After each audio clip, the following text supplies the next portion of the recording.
2500, c'est le nombre de soldats maliens qui vont être formés à partir du 2 avril par la mission de formation de l'Union européenne. Lancée par le Conseil européen, elle devrait être d'une durée initiale de 15 mois. D'ici un mois, les quelques 500 membres de la mission seront donc déployés au Mali.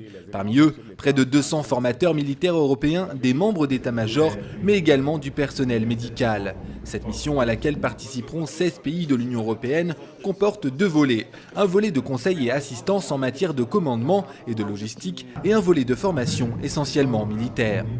Chasser du Mali les terroristes et leurs complices sans former l'armée malienne, sans remettre à niveau ses capacités opérationnelles, sans, j'allais dire, lui redonner les moyens de garantir l'intégrité territoriale du pays et sauvegarder la souveraineté nationale, équivaudrait en quelque sorte à soigner les symptômes de la maladie en ignorant les causes.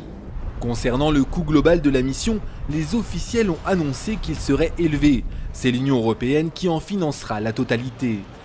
Le budget de cette mission, en première approche, n'est pas négligeable. Il s'agit d'un peu plus de 12 millions d'euros, dont nous avons déjà commencé à engager une part importante en travaux d'infrastructure.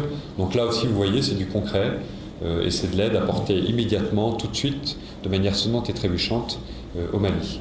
Le coût global de la mission sera néanmoins beaucoup plus important, les 12,3 millions d'euros ne couvrant que les frais de fonctionnement généraux de la mission. Mais même formée, l'armée malienne se retrouvera face à un autre problème, celui du manque d'équipement.